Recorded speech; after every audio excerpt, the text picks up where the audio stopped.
العلماء والشهداء والصالحين وإلى جميع الأرواح المسلمين والمسلمات وإلى أرواح أبينا وأمنا. الفاتحة. أعوذ بالله من الشيطان الرجيم. بسم الله الرحمن الرحيم. الحمد لله رب العالمين الرحمن الرحيم مالك يوم الدين إياك نعبد وإياك نستعين اهدنا الصراط المستقيم صراط الذين أنعمت عليهم غير المغضوب عليهم ولا الضالين.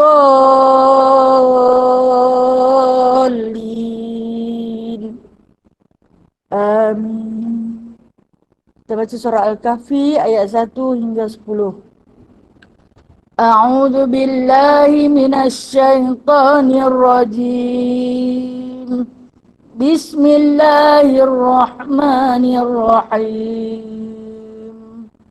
Alhamdulillahilladzi anzala ala 'abdihil kitaba wa lam yaj'al lahu 'iwaja qayyiman liyunzira ba'san shadidan min ladunhu wa yubashshiral mu'minina alladhina ya'maluna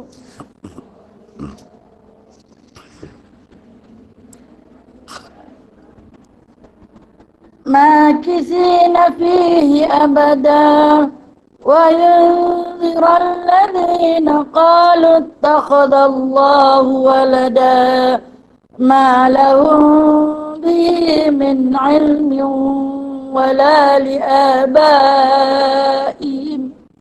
كبرت كلمة تخرج من أفواههم إن يقولون إلا كذبا فلعلك باخع نفسك على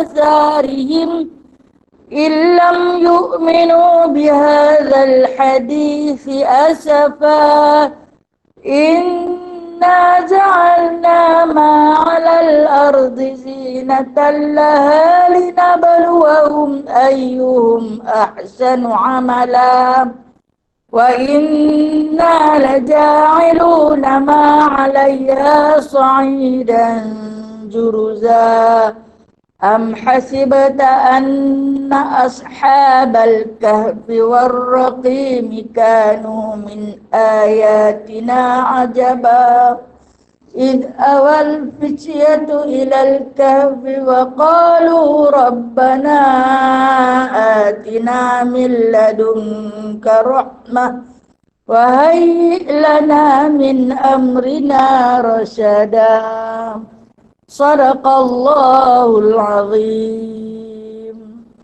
Okey, yang kita dengar. Alangkah indahnya hidup ini lah. Lama tak dengar lagu tu.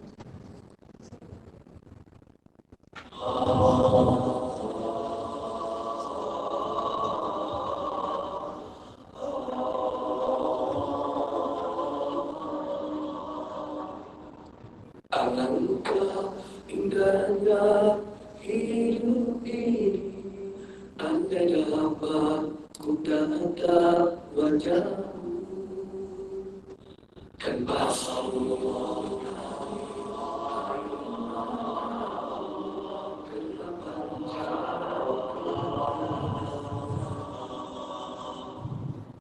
alangkah indahnya hidup ini, andai dapat ku kucut tangan, moga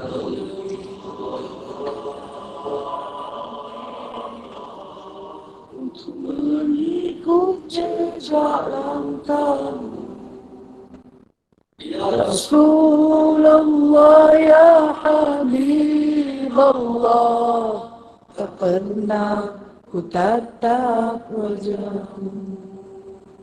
Ya Rasulullah ya Habib Allah, kami rindu padamu. Allahumma salli ala Muhammad, ya Rabbi salli alaihi wasallim. Allahumma salli ala Muhammad, ya Rabbi salli alaihi wasallim. Alangkah indahnya hidup ini, andai dapat ku dekat dirimu. Tiada kau hanya Tuhan saja. Ya Rasulullah ya Habib Allah, tak pernah ku tatap wajahmu. Ya Rasulullah ya Habib Allah, kami rindu padamu. Tahu cintamu kepada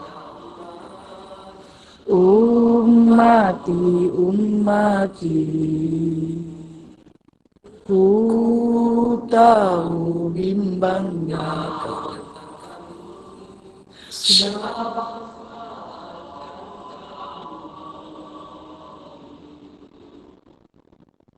alangkah indahnya hidup ini, andai dapat ku tatap wajahmu, kan pasti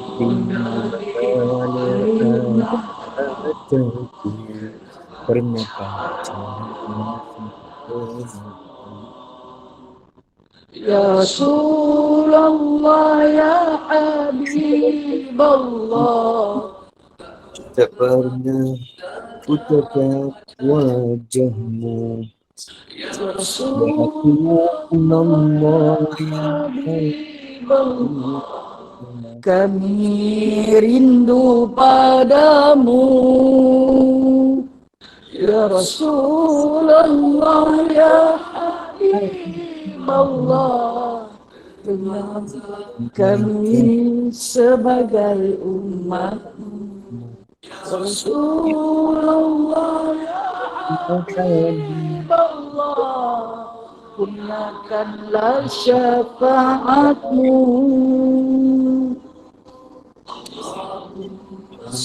Wasalli ala Muhammad, ya Rabbi salli alaihi wasallim. Allahumma salli ala Muhammad, ya Rabbi salli alaihi wasallim. Allahumma salli ala Muhammad, ya Rabbi salli alaihi wasallam. Allahumma salli ala Sayyidina Muhammad. Bismillahirrahmanirrahim. Rabbi shrah li sadri wa yassir li amri wahlul 'uqdatam min lisani yafqahu qawli. Allahumma salli ala Sayyidina Muhammad wa ala ali Sayyidina Muhammad. Rabbi yassir wa la tu'assir, Rabbi tamim bi khair ya karim. Subhanaka la ilma lana illa ma 'allamtana, innaka antal alimul hakim, innaka antas sami'ul alim, innaka antat tawwabur rahim. Amma ba'du, fa ya ibadallah, alhamdulillah, alhamdulillah, syukur kita kehadrat Allah Ta'ala yang mengirimkan kita, yang menjemput kita, yang menghidup dan mematikan kita. Alhamdulillah, kita kembali lagi pada bulan ini untuk sama-sama kita bersama Muhammadiyah merintis perjalanan akhir baginda Nabi sallallahu alaihi wasallam sebagai utusan Allah melalui hadis-hadis yang menyatakan tentang sejarah atau peristiwa kewafatan kekasih agung Nabi Muhammad sallallahu alaihi wasallam. Dan terima kasih kepada Allah tak terhingga atas kurniaan bagi rezeki dekat kita untuk kita menghabiskan hadis-hadis yang terdapat di dalam kitab Sunan Tirmizi ataupun dengan nama Syama'il Muhammadiyah.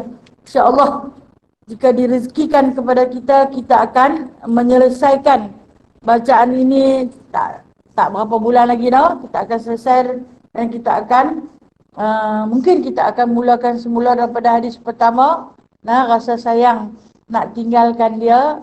Jadi ilmu Allah itu wajib kita ulang-ulang untuk menguatkan ingatan.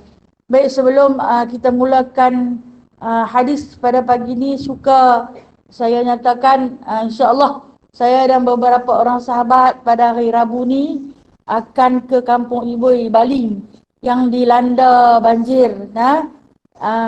Oleh itu kami masih lagi membuat kutipan yang terakhir hari ini dengan esok, mungkin lusa ada sehari lagi lepas kuliah hari Rabu. Jadi saya masih lagi buat kutipan. Siapa-siapa yang nak bagi boleh lagi. Saya ingat Ju bawa beg kod-kod lah. Nak bubus kupang 2 lagi, nak top up kod ada sikit-sikit lagi. Niatlah mudah-mudahan dengan pemberian kita tu, dengan sedekah kita itu dapat menyembuhkan penyakit yang ada dalam badan kita, memanjangkan usia kita dalam berkebajikan, memurahkan rezeki kita yang halal daripada apa yang kita infakkan walaupun dengan jumlah yang terlalu sedikit. Baik, doakanlah ataupun mungkin kita nak wakilkan, ni aku bagi, itu bagi dah, ni bagi lagi atas nama ibuku atau mungkin atas nama ahli keluarga yang lain. Inilah harta yang akan kita bawa pulang ke akhirat bersama-sama nanti. Baik, kita sambung hadis kitab saya, hadis 389, muka surat 131. Hadis yang kitab yang buku purple tu. Nombor apa hadis dia? Hadis haddatsana Abu Quraib bin Muhammad bin Ala. Haddatsana Abu Quraib. Tadi tengok dia cuma tengok 389. Hadis 389. Dia kitab tak sama no. Jumpa tak?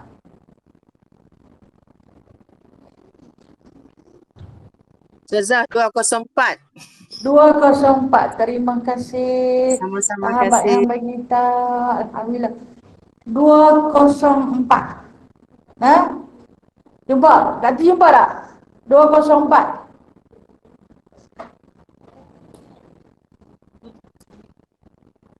Nampak tak? Hadis 204 ya, ataupun muka surat 204. Muka surat 204. Hadis sama juga. Hadis 390.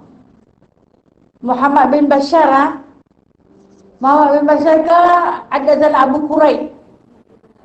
Muhammad bin Bashar 390. Jumpa tak? Ada yang jumpa? Alhamdulillah. Kak Mia jumpa, Kak Mia. Jumpa. Alhamdulillah. Alhamdulillah.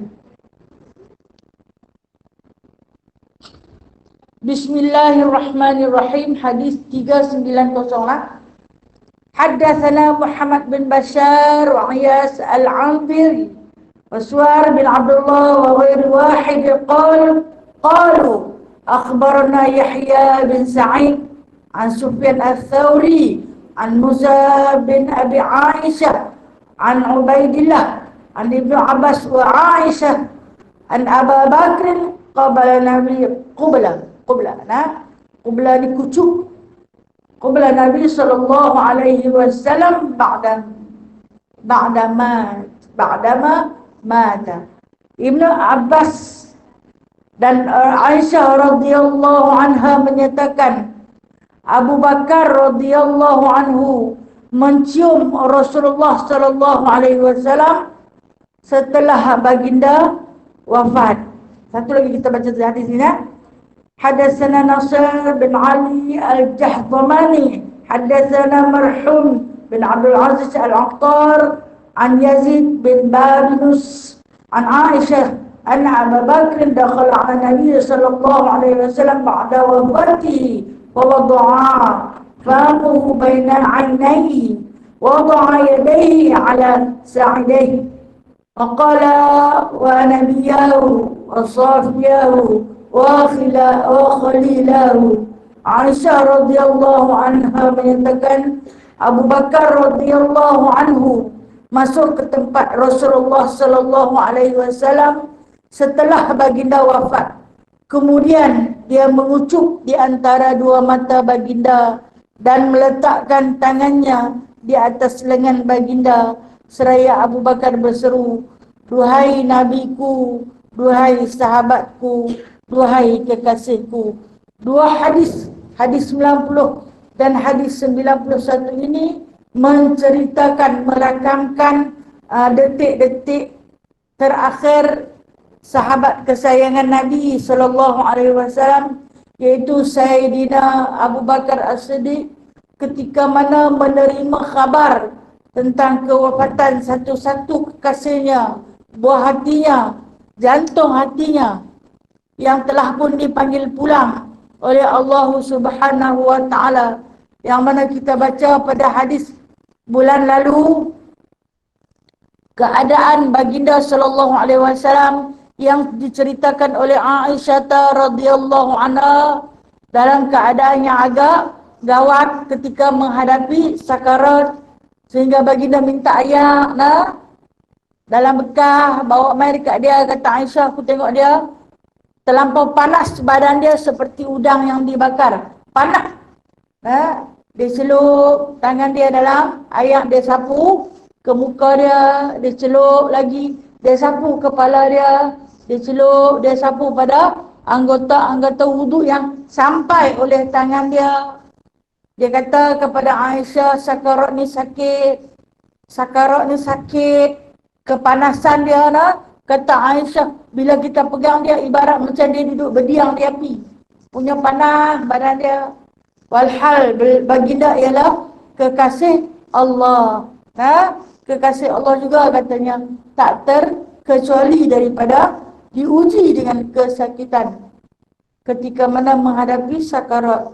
Dia kata dekat Aisyah, sakarat ni sakit, sakarat ni sakit. Kita mungkin menghadapi tengok orang yang senang ketika mati, tapi kita tak tahu dalaman dia dia dengan Allah sahaja yang sedang Allah Maha mengetahui, dan dia juga tahu apa yang sedang dia lalui. Kita yang memerhati ni hanya boleh menghantar dia dengan kalam-kalam yang di antaranya biasa orang baca Yasin. Itu kebiasaannya kan, orang kata tu dia baca Yasin dah 3 kali, elok-elok habis baca Yasin mati. Kadang tak ada habis baca Yasin mati. Kadang habis dah sampai berpuluh-puluh hari tak mati, hidup balik sihat. Itu di antara kalam-kalam ataupun ayat-ayat yang menjadi jantung Al-Quran untuk kita mempermudahkan satu-satu urusan. Sama ada urusan orang tu nak mati atau orang tu urusan nak sembuh. Yasin ni dia adalah satu ayat yang Allah Ta'ala letakkan hikmah dan karamah padanya. Ia dapat memudahkan segala urusan. Jadi kita tahu kalau orang panggil mai baca Yasin tu bukan kata nak mati lah. Tapi adalah doa untuk dipermudahkan urusan dia. Kalau kata dia nak mati, janganlah dibiarkan terlalu lama dalam keadaan sakarat. Maka kita hantarlah dia dengan ayat-ayat Al-Quran. Ataupun kalau keluarga dia ditalqinkan. Kenapa baginda tak ditalqinkan? Tak ada siapa yang main bisik kepada baginda, ucaplah la ilaha illallah. Kerana lidah baginda sentiasa ada kalam tu. Di lidah baginda sentiasa ada kalam tu.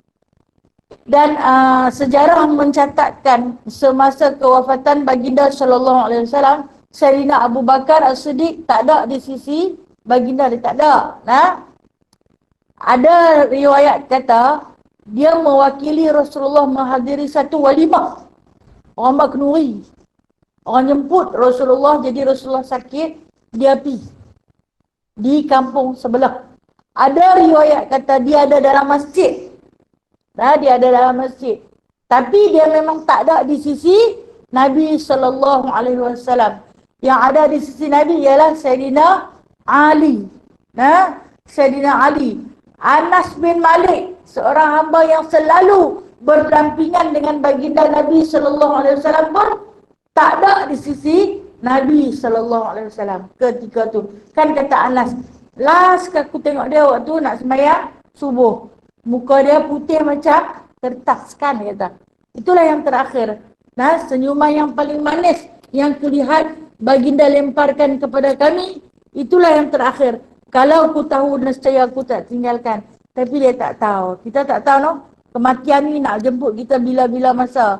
Orang kata hang duduk dengan dia 24 jam pun dia mati yang tak ada, no? Ini kita kata kerja Allah. Kalau kata Anas bin Malik itu tak pernah berenggang. Tapi waktu Rasulullah wafat, dia tak ada di sisi Rasulullah. Begitu juga Sayyidina Abu Bakar As-Siddiq. Jadi apabila dinyatakan, diberitakan kepada Sayyidina Abu Bakar As-Siddiq yang Rasulullah dah pun wafat. Umar tahu dulu, sebab Umar ada berdekatan. Umar jadi marah. Umar jadi marah. Dia pun panggil Sayyidina Abu Bakar. Dia kata, Umar dah mengamuk. Siapa yang kata Muhammad mati, aku potong kepala dia. Siapa yang pun tak berani kata, mana boleh kata Muhammad mati. Dia tidak akan mati selama-lamanya kerana ia adalah utusan Allah. Itu kata Umar. Dia pun tak tahu nak kawal kesedihan yang menguasai Umar menyebabkan dia nak bertindak agresif. Agak ganas. Sampailah, jangan sebut kata Muhammad tu wafat. Walhal telah pun disahkan oleh Sayyidina Ali karamallahu wajhah waktu Sayyidina Ali menghadap dengan Nabi SAW yang Nabi dah pun wafat. Jadi dia kata satu-satu cara nak meredakan kemarahan Umar Al-Khattab, kena cari Abu Bakar. Itu kata khilaf mengatakan dia ada di dua tempat. Tak tahu yang mana satu, tapi dia di antara sahabat yang terlewat sampai. Kita tahu kalau kita kawan baik dengan kawan tu, kalau boleh kita nak ada sentiasa dekat dia, kan? Tapi bila mana Allah menyayangi seseorang itu, maka dijadikan satu-satu asbab, satu-satu sebab. Tak tahulah hikmah Allah, no? Ini rahsia Allah. Kenapa Abu Bakar tak ada di sisi baginda sallallahu alaihi wasallam? Walhal Allah Ta'ala puji Abu Bakar ni di dalam Al-Quran, dalam surah At-Taubah, Allah Ta'ala puji dia. Hebat Abu Bakar ni, tak pernah tinggal kawan dia. Masa Rasulullah nak wafat, dia tak ada. Dia tak ada. Jadi dia bila dengar tindakan Umar Al-Khattab yang semakin agresif, dia pun bergegas pergi. Dia terima kewafatan sahabat kesayangan dia. Kalau kita baca hadis yang 390 dan 391 ni, diceritakan oleh Sayyidatina Aisyah. Aisyah ni anak dia lah, dalam satu hadis dalam kitab yang menceritakan tentang sejarah kewafatan baginda sallallahu alaihi wasallam, dia sampai di rumah Rasulullah, dia tak terus masuk. Dia duduk di luar, dia tengok dulu siapa yang masuk. Ramainya makhluk manusia, ramai sampai dilihat tidak ada ruang yang tak ada orang. Dia parti tengok, dia kata ini bukan manusia. Kata Abu Bakar, ini bukan manusia. Yang ditengok khalayak yang hadir, Masya Allah. Daripada mana main manusia. Jadi dia rasa dia yang terakhir sampai. Rupa-rupanya diceritakan di dalam beberapa sirah, yang turun begitu ramai itu adalah para malaikat. Termasuk anak widadari memohon izin kepada Allah. Allah bagi duduk pada lapisan langit, bumi. Tak bagi turun. Kalaulah dia turun ke muka bumi, tak tahulah, gila kan mak. Orang gila tengok mereka nak. Jadi mereka turun pada lapisan langit, bumi, mengucapkan takziah kepada keluarga baginda sallallahu alaihi wasallam. Dan semasa Abu Bakar As-Siddiq nak masuk di dalam bilik ataupun hijr Aisyah radhiyallahu anha, tempat wafatnya baginda sallallahu alaihi wasallam. Ada Aisyah di sisi Rasulullah. Bila dibukanya kain yang menutupi wajah baginda, maka terlihat putih bercahaya wajah sahabat kesayangan dia. Lantas disebutlah anna Abu Bakr qabbala cium, kucuk, qabbal. Qabbal ni mengucuk makna mata selepas Nabi sallallahu alaihi wasallam. Kucuk ni kucuk dekat mana? Yang disebutkan pada hadis yang 391, dia kucuk, dia kata fawadha'a famuhu baina ainaihi, dia letak hidung dia baina ainaihi, dia letak ni di antara dua mata, di tengah ni dia letak hidung dia. Jadi mulut dia mengenai hidung Nabi sallallahu alaihi wasallam. Lepas tu dia bagi kena mulut dia bagi kena dahi Nabi sallallahu alaihi wasallam. Mula dia letak hidung dia baina ainai, di antara dua mata dia letak. Kemudian baru dia letak mulut dia di situ mengucuk sahabat kesayangan, sambil disebutlah, sambil dia meletakkan wa wada'a yadayhi ala sa'idaihi, dia letak dua tangan dia, dua tapak tangan dia di atas sa'idai, lengan. Lengan ni kat sini lah. Sini dipanggil lengan. Bawah pada siku ni panggil sa'id. Kalau nama sa'id ni lengan lah. Sa'id. Yang bawah pada siku. Keadaan baginda sallallahu alaihi wasallam ketika ini sedang dikeyamkan.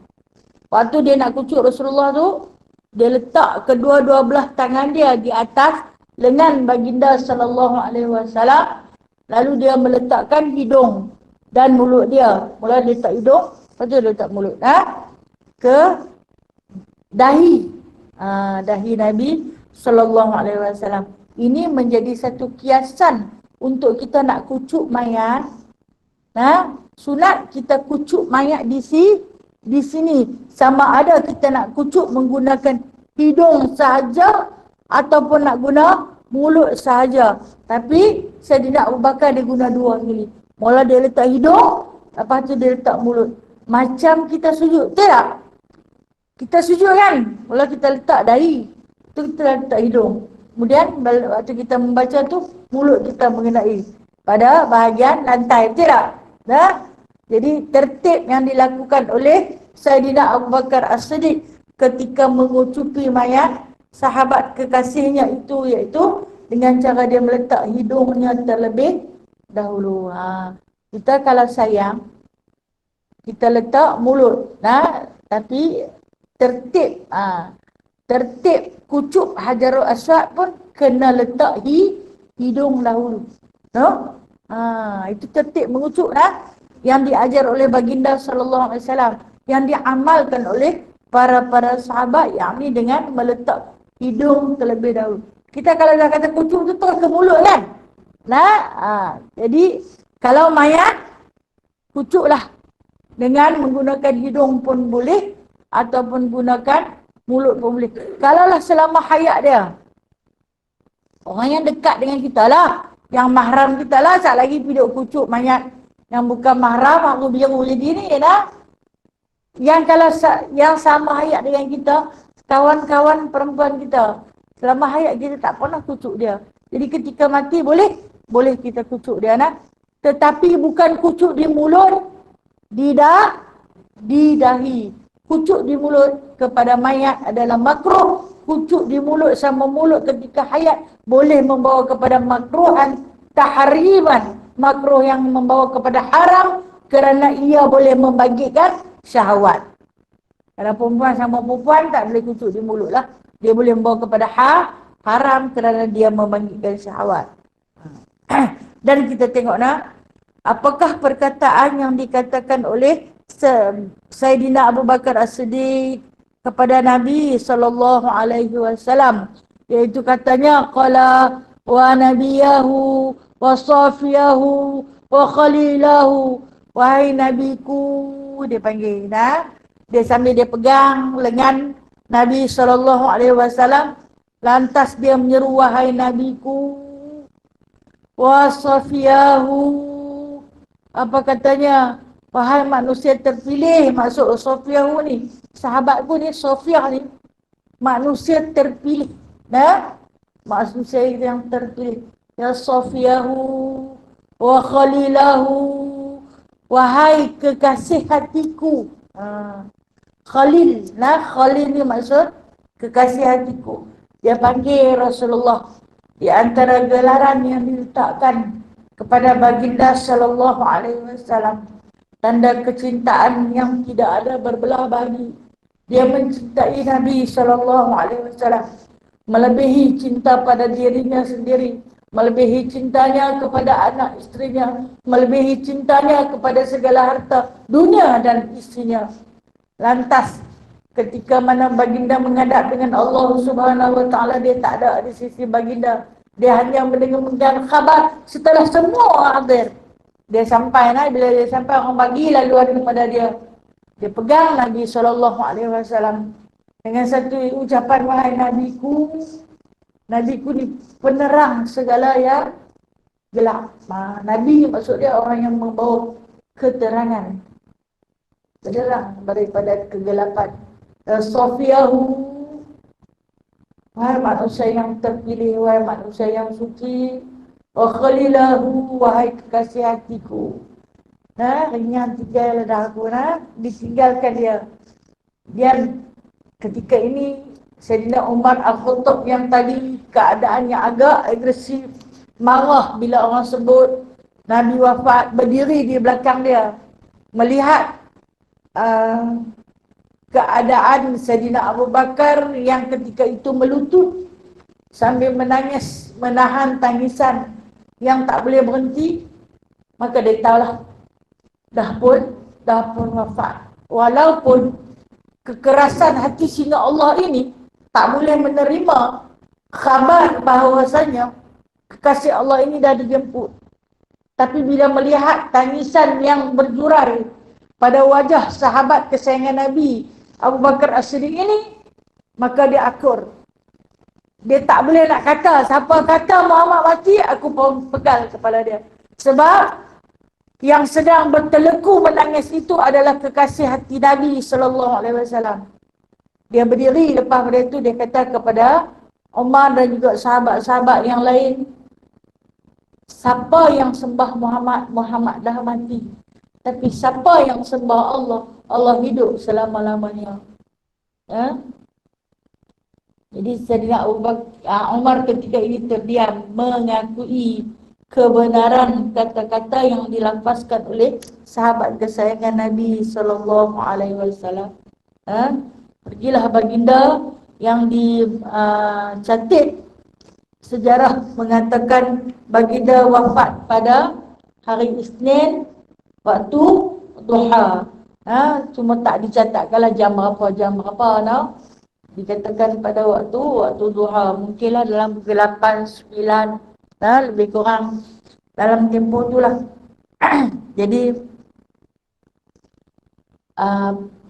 sebenarnya ucapan yang lepas dia kata dua hari kekasihku ni, ada sedikit lagi ucapan. Dia kata kat Nabi apa? Berehatlah kamu. Sebab dia tahu sepanjang hayat baginda SAW, Nabi tak pernah berehat. Nabi tak pernah berehat. Sepanjang hayat Nabi, daripada awal dilahirkan hinggalah menemui saat-saat kewafatan, Nabi tak pernah berehat. Tak ada hari cuti. Hidup baginda sentiasa diabadikan kerana Allah, untuk mengajak seluruh umat manusia menyembah Allah. Tapi bila hari ini kita tengok ucapan-ucapan yang menghina Nabi SAW, pedihnya rasa hati. Kan kemarin dulu, minggu lepas, bulan lalu, ada ucapan-ucapan yang mengatakan perkataan-perkataan yang terlalu melampau kepada baginda SAW. Diri kita walaupun perempuan nak kasar-kasar, kalau dapat aku juga nak bunuh hang. Kenapalah dihina baginda? Walhal hang mungkin tak tahu, dia mungkin jahil. Kan Rasulullah kata maafkanlah dia. Dia mungkin tak tahu. Bila tak tahu kita bagi tahu. Yang hina tu bukan kata orang kafir. Orang kafir mungkin dia tak kenal Rasulullah. Tapi yang hina ni orang Islam. Dia kenal. Dia kenal. Sebab dia Islam. Tapi Rasulullah kata dia mungkin tak tahu. Rasulullah ni penyayang kan? Dia kata maafkanlah dia. Bila dah maafkan dia, ceritalah dekat dia. Dia tak mau dengar, dia tak boleh terima. Ini Ustaz Zahidul kata potong kepala dia terus bagi mampus. Macam tu tak bagi hidup. Tapi dunia ada undang-undang kan?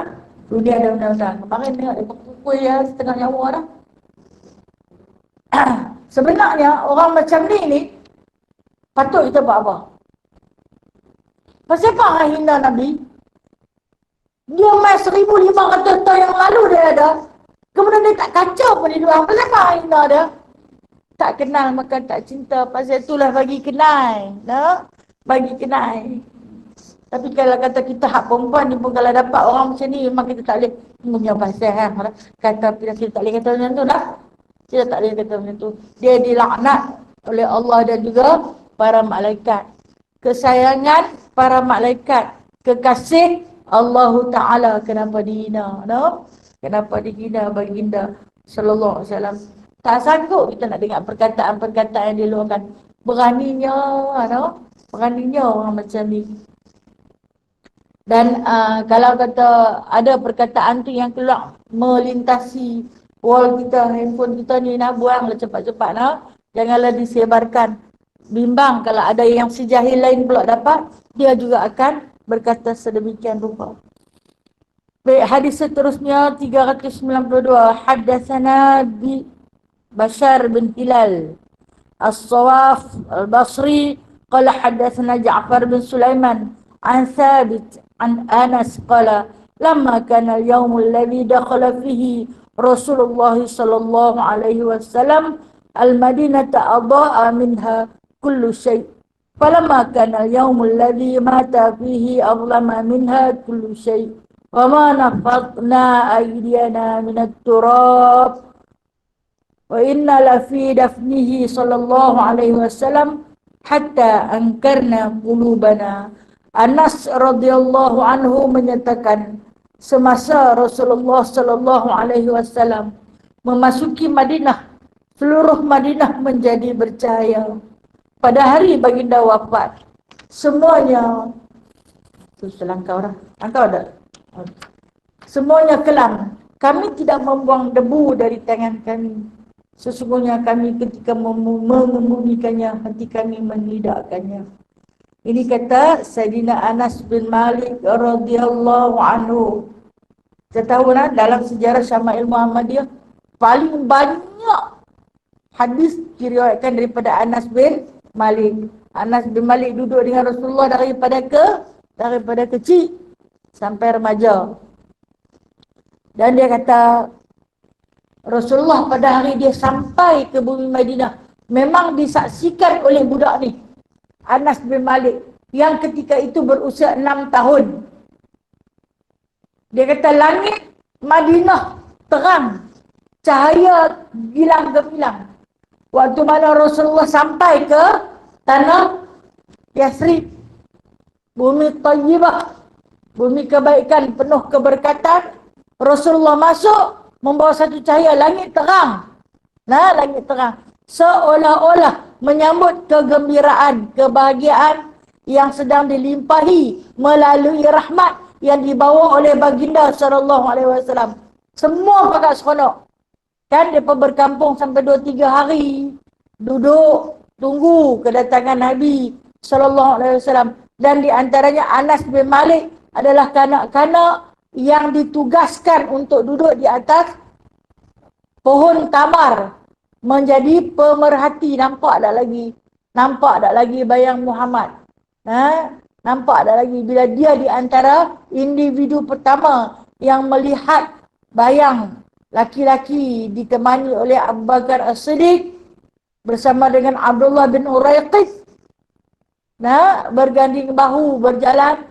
Dialah beritahu, dia kata dia nampak ada 3 orang sedang berjalan kaki. Lepas kata turun Anas, yang itulah dia. Dan kata Anas merakamkan tentang kehebatan Nabi SAW. Tiba-tiba langit bumi manidah menjadi terang bercahaya, seolah-olah matahari mendekat, tapi tak rasa panas, sejuk dan nyaman. Tapi bumi itu terang. Seolah-olah matahari itu turut sama menyambut kedatangan baginda sallallahu alaihi wasallam. Dan pada hari kewafatan baginda sallallahu alaihi wasallam, maka kata Anas bin Malik, langit menjadi kelam, suram.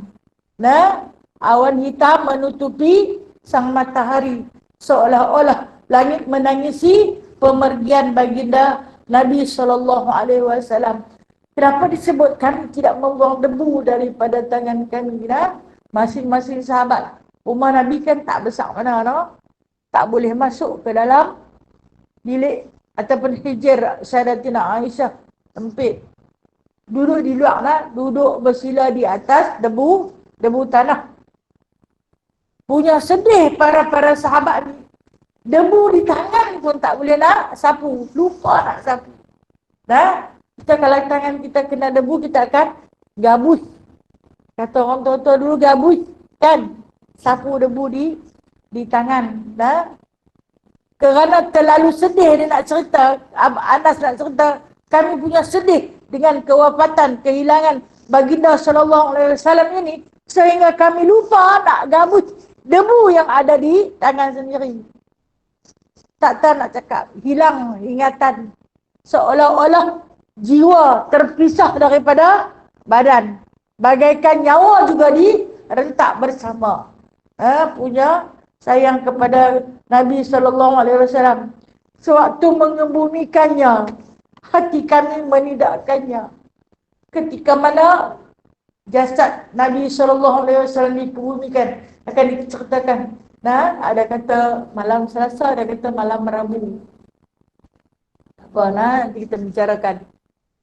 Waktu tanam dia, Anas dia kata, yang ke bumi ni hanya jasad Muhammad, tapi dia masih hidup. Dia nanti mai balik dekat kita, dia masih hidup, dia akan mai balik dekat kita. Kata Anas, pujuh hati ni hanya simbolik saja ni, dia tak mati. Balik, waktu meninggalkan pusara baginda sallallahu alaihi wasallam, bercakap-cakap sama-sama sahabat, dia akan patah balik mai dekat kita. Sebab dia kekasih Allah, tak mungkin Allah mematikan dia. Walhal sejarah mencatatkan, ketika mana baginda sedang menghadapi sakarat, Jibril yang datang, Jibril tak sanggup tengok Nabi sakit, muka Nabi merah, Jibril pegang tangan Nabi. Jibril kalih muka kok lain. Nabi tanya kepada malaikat Israel, kenapa Jibril tak pandang muka aku? Kata Israel, Jibril terlalu sedih melihat kesakitan yang sedang kau alami. Jibril tak sanggup. Walhal, kalau Nabi wafat pun, Jibril kan malaikat, boleh jumpa bila-bila masa. Tapi pasal dia tak boleh mai jumpa di dunia, terhenti wahyu dia. Jadi dia kata, wahai Muhammad, maukah katakan kepada Allah Azza wa Jalla, Allahu Jalla Jalalah, agar dihidupkan kamu hingga kiamat. Nabi kata, aku tak mahu. Nabi kata, aku tak mahu. Saksikanlah ya Allah, aku telah pun menyampaikan. Okey, kalau ditanya pada kita, Nabi sampai tak? Sampai tak? Sampai. Apa yang kita beramal hari ini adalah hasil daripada susah payah Nabi, titisan darah Nabi, peluh Nabi, cacian dan kejian yang dilemparkan kepada Nabi, yang hari ini kita nikmati dengan senang, dengan selesa, adalah hasil daripada tangisan Nabi sallallahu alaihi wasallam. Kita bahagia hari ini, kita aman hari ini, kita makmur hari ini adalah hasil daripada usaha dan pengorbanan Nabi sallallahu alaihi wasallam. Kita duduk dalam tudung ini, tak ada siapa nak tarik tudung kita tau. Kita tutup aurat, tak ada siapa nak selak aurat kita. Adalah hasil daripada perjuangan Nabi SAW. Dia balut kita. Apabila sesuatu itu dibungkus, ketahuilah kita. Benda kalau orang bungkus banyak-banyak tu, orang sayanglah kat benda tu. Benda terlalu berharga, maka ianya dibungkus. Lantas datangnya Nabi SAW membungkus jasad wanita. Terima kasih ya Rasulullah. Tapi kenapa dia buka? Dia tak tahu dah. Kita anggap macam tu, dia tak tahu. Maka kita bagi tahulah. Rasulullah sayang sangat dekat orang perempuan. Sebab tu dia suruh kita tutup lah. Dia balut kita sebalut-balutnya. Tutup bagi keseluruhannya. Bukan kerana dia nak darah kita.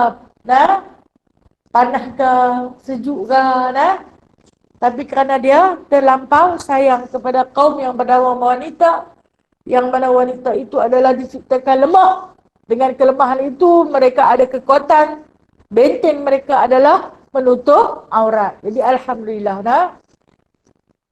Sebab tu bila ditanya sampai ke tak sampai, sampai.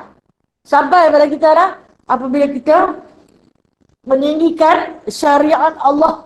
Apa juga yang Allah suruh, maka disampaikan kepada Rasulullah. Rasulullah sampai dah? Rasulullah sampai. Sembahyang yang kita buat. Orang perempuan sembahyang lagu mana? Berbeza kan? Kita punya sujud macam mana? Lelaki punya sujud macam mana? Kita punya takbir macam mana? Lelaki punya takbir macam mana? Berbeza tak? Berbeza. Orang lelaki kalau takbir, dia boleh angkat ketiak luar. Kita orang perempuan dia suruh himpit, kapit. Orang lelaki waktu sujud kaki dia kangkang buka, ketiak dia buka, perut dia tinggi. Orang perempuan dia suruh kapit. Allah sayangnya Rasulullah dekat kita. Sayang sungguh kalau kita perhati tengok betapa baginda mengajar kita, menitik berat kita pada kelakuan, pada pergerakan kita. Bahkan di dalam ibadah, menghadap dengan Allah Ta'ala pun, Nabi masih lagi mendidik kita. Jadi kita belajar, kita cari, kita belajar, kita kenal apa ajaran Rasulullah. Kita tak marah. Kita tak persoalkan, awak perempuan lain, pasal lelaki lain perempuan lain. Kan kalau kata dalam lahat, dikorek lahat pun perempuan dalam lagi tu. Daripada lelaki. Kenapa perempuan dalam lagi? Kata orang tua-tua, bukan kata Nabi lah. Perempuan banyak dosa. Sebab tu dia punya lahat dalam, bukan. Nabi kata perempuan itu pemalu. Maka tutup lagi lah agar tak kelihatan tubuh badannya. Sebab tu dia dalam sikit daripada lahat lelaki. Perempuan ni dia pemalu. Dia ada bahagian-bahagiannya yang timbul. Masya Allah. Sayangnya Nabi dekat kita. Sampai tak? Sampai. Sampai. Alhamdulillah. Hadis seterusnya, haddatsana Muhammad bin Hatim qala haddatsana Amir bin Salih an Hisham bin Urwah an abihi an Aisyah qalat tufiya Rasulullah sallallahu alaihi wasallam yaumal Itsnain. Aisyah radhiyallahu anha menyatakan Rasulullah sallallahu alaihi wasallam wafat pada hari Isnin. Kita tahu dah. Tak cuma hadis ni nak bagi hujah ataupun dalil. Dalil ini dipanggil dalil naqli. Perkataan ini keluar daripada Sayyidatina Aisyah radhiyallahu anha bahwasanya Nabi wafat pada hari Isnin. Pada hari Isnin. Hari ni Isnin kan waktu duha, keberkatan kita buat kuliah pagi ni pada waktu duha pada hari Isnin. Nabi lahir pada hari Isnin, Nabi diwafatkan pada hari Isnin bersamaan dengan 12 Rabiul Awal juga yang Nabi lahir, juga Nabi wafat. Jadi kita ni kalau kata hari jadi ni tak seronok sangat. Mungkin hari jadi kita ataupun hari tarikh kelahiran kita adalah tarikh kematian. Kan? Mungkin sama Allah. Takutnya cerita tentang nak mati ni takut sungguh-sungguh. Pertama yang paling takut, apa yang nak bawa? Tidak, kalau cerita tentang nak mati ni, yang paling takut sekali, apa bekalan yang aku bawa? Tergambarlah dosa yang tak selesai. Nah, perkataan yang aku tak halalkan. Maksud perkataan yang kita tak dan halal ni, kita dah kata dekat orang tau. Tak ada nak minta maaf dekat dia. Bila nak jumpa dia, nantilah bila-bila jumpa. Penangguhan kita tu kita tak tahu. Ajal yang akan datang menjemput. Baik, seterusnya. Ja'far bin Muhammad. Hadatsana Muhammad bin Abi Umar. Qala hadatsana Sufyan bin Uyainah. An Ja'far bin Muhammad. An abihi qala. Qubida Rasulullah sallallahu alaihi wasallam yawmal itsnain. Famakatha dhalika al-yawma wa lailatal thulatha. Wa dufina min al-laili wa qala Sufyan wa qala ghayruhu yusma'u sautul masahi min akhir al-lail. Ja'far bin Muhammad menyatakan dari ayahnya, Rasulullah sallallahu alaihi wasallam wafat pada hari Isnin. Jenazahnya berada pada hari itu dan malam Selasa. Baginda dikebumikan pada waktu malam. Sufyan berkata, ulama lain menyatakan didengari bunyi cangkul pada hujung malam. Nabi SAW dikebumikan pada malam hari dengan disaksi, bukan saksi mata, disaksi dengar. Ja'far bin Muhammad, tapi dia masa ni Ja'far bin Muhammad ni, dia kecil lagi budak-budak orang tak bagi masuk. Dia mendengar bunyi cangkul. Orang duk cangkul tanah. Kan Nabi dah mana dia wafat, di situ dia dikebumikan. Satu lagi hadis daripada Qutaibah bin Sa'id qala hadatsana Abdul Aziz bin Muhammad an Syarik an Abdullah bin Abi Namir an Abi Salamah ibnu Abdurrahman bin Auf qala tufiya Rasulullah sallallahu alaihi wasallam yaum al-itsnain wa dufina yaum al-thulatha. Qala Abu Isa hadha hadis qarib. Abu Salamah Ibnu Abdurrahman bin Auf menyatakan Rasulullah sallallahu alaihi wasallam diwafatkan pada hari Isnin dan dikebumikan pada hari Selasa. Hadis tu hadis qarib. Hadis hadis qarib. Hadis qarib ni bukan hadis palsu. Hadis qarib ni maksud dia hadis yang rosak. Hadis yang rosak. Mungkin ada dia punya perawi dia yang tak berapa nak alim. Yang tak berapa nak adil menyebabkan hadis ini menjadi hadis yang rosak. Tapi dia nak bagi tahu Rasulullah wafat pada hari Isnin waktu duha, dikebumikan pada malam tu, malam Selasa. Kita akan jumpa lagi hadis Rasulullah tak dikebumikan pada malam tu, tapi malam esoknya, yakni pada malam Rabu. Kenapa ditangguhkan pengebumian Nabi SAW? Sebab para sahabat sedang berkumpul di Saqifah Bani Sa'idah ataupun Saqifah Bani Sa'adah, bermusyawarah mencari siapakah pengganti Nabi SAW yang akan menanggung jawatan khalifah selepas wafatnya baginda SAW. Jadi dua hadis kita jumpa kata Nabi dikebumikan pada hari Selasa malam. Bermakna di sini, kias yang boleh kita ambil daripada dua hadis ni, jenazah boleh dikebumikan pada waktu malam. Bersegeralah mengkebumikan jenazah atau menguruskan pengkebumian jenazah tersebut, walaupun terpaksa kita buat pada waktu malam. Jikalau keadaan mengizinkan. Jadi walaupun ada yang kata, kita akan jumpa hari-hari soalan semua ni, Nabi dipersimpan 2 hari. Dipersimpan 2 hari, main malam Rabu baru dikebumikan. Ketahuilah jasad baginda tak pernah berbau. Ketika hayat pun baginda harum mewangi, apatah lagi selepas baginda wafat, bertambah-tambahlah keharuman dalam diri baginda itu keluar, sehingga kan para sahabat yang duduk di luar ni tercium bau keharuman, sampai ada yang tanya, bau wangi ni turun daripada langit ke atau menyebar di bumi? Yang mana kata Abdul Rahman bin Auf, mungkin setanggi surga yang dibawa oleh anak bidadari.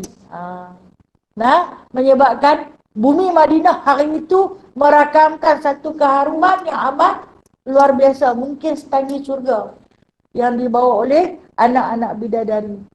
Dan kata Sayyidina Abu Bakar As-Siddiq, menguatkan dakwaan para sahabat, ketahuilah kamu bahawasanya jasad Muhammad itu dah cukup harum. Apabila wafatnya baginda, keharuman baginda itu menular sampai ke pelusuk bumi Madinah, bumi Taibah.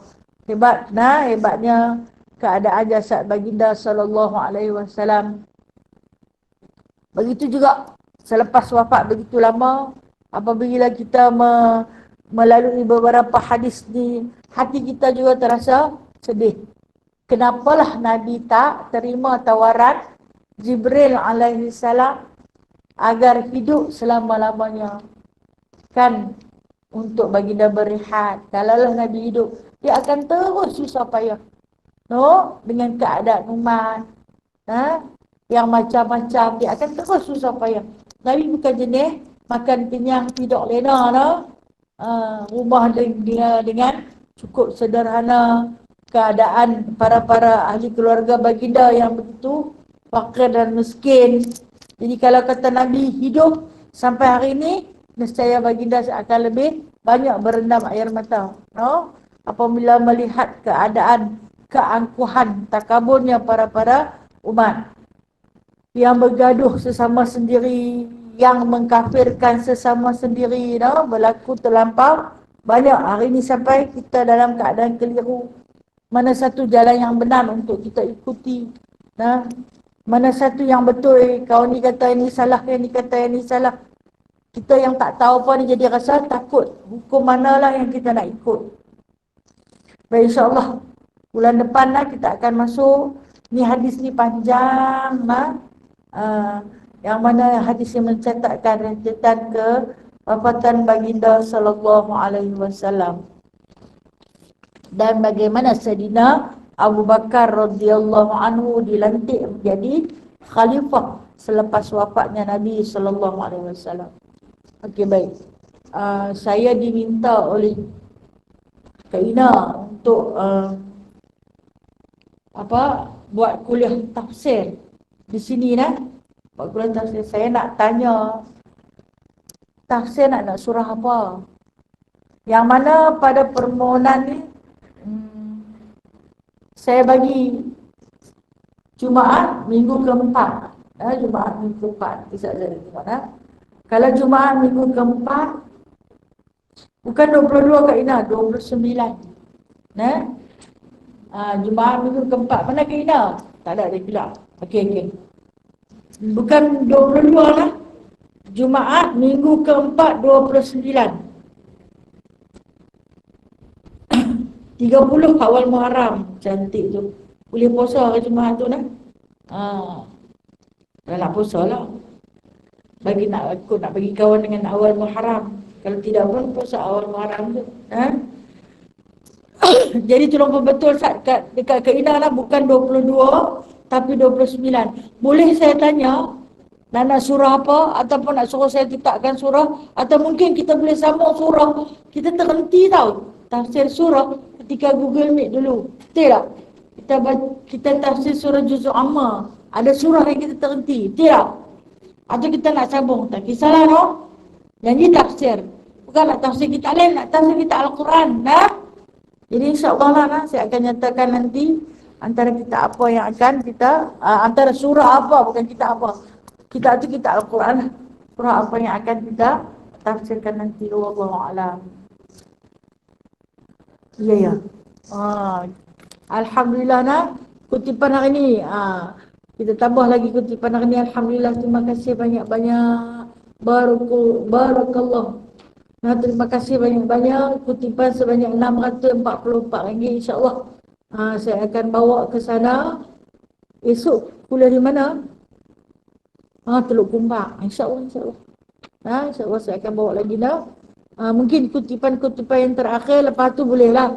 Kalau saya tahu sahabat-sahabat kita dalam ni banyak yang dah bagi banyak badan yang telah hadir. Cuma saya terpanggil untuk hadir dengan sendirinya. Kalau boleh naklah bagi daripada tangan ke tangan. Yang disampaikan daripada ukhwah muslimah. Cuma kain baju je tak usah bagi no. Kain baju tak usah bagi banyak, sungguh-sungguh kain baju depa nak. Dia mai sampai berlori-lori tu duk ada. Depa pun tak tahu ke mana, sikit hari lagi BO korek tanam buah. Nah, saya rasa macam mungkin buat masalah ni tak sesuai kot bagi kain baju. Depa pun tak datang mana nak simpan lagi dah. Rumah belum sempurna kan. Nabi sumbat tak mana kalau banyak-banyak dah. Jadi depa biarlah dekat pusat tu. Orang ni main pilih, orang ni main pilih, dia jadi macam kain buruk. Tambah pula dengan hujan tak berhenti ni dah. Jadi buat masalah ni kain baju tak usah bagi lagi. Mungkinlah bila bertentu hala ada sikit boleh nak bagi. Hari ni kain baju jadi murah tu.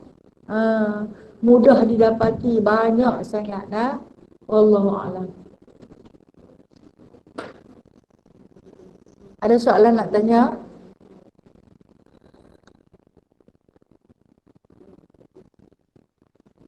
Atau ada permintaan? Tak ada apa nak? Sahabat alamaya? Okey, tak ada apa nak? Tak ada apa, saya sudah lunas. Saya minta ampun, minta maaf atas kekurangan diri saya. Dari segi penyampaian saya, kekurangannya ilmu saya, minta maaf. Halalkan segala-galanya. Setiap masa, setiap minit yang saya guna. Yang baik itu datangnya daripada Allah. Yang lemah, yang kurang, yang pincang, yang cacat jelek itu adalah dari diri saya sendiri. A'udzubillahi minasyaitonirrajim. Bismillahirrahmanirrahim. Alhamdulillahi rabbil alamin hamdan katsira hamdan yuwafi ni'amahu wa yukafi'u mazidah. Ya Rabbana lakal hamdu kama yanbaghi li jalali wajhikal karim wa 'azimi sultanik. Allahumma iftah alaina futuhal 'arifina bihikmatik wanshur alaina rahmatak wa dhakkirna ma nasina ya dzal jalali wal ikram. Ya musabbibal asbab, ya fatihal abwab, ya sami'al aswat, ya qadiyal hajat, ya mujibad da'awat, ij'alna minan najihin. Allahumma rzuqna qabla al-mauti taubatan, wa 'indal mauti syahadatan, wa ba'dal mauti jannatan wa na'ima, ya arhamar rahimin. Wa sallallahu ala sayyidina Muhammadin walhamdulillahi rabbil alamin. Taqabbalallahu minkum. Taqabbal ya karim. Kita berpisah dengan sallu ala Nabi sallallahu alaihi wasallam. Terima kasih semua. Sallallahu ala Muhammad. Sallallahu alaihi wasallam. Sallallahu ala Muhammad. Sallallahu alaihi wasallam. Assalamualaikum. Waalaikumsalam semua sahabat. Terima kasih. InsyaAllah esok jumpa lah. Baik. Terima kasih Ustazah. Assalamualaikum semua. Assalamualaikum. Waalaikumsalam.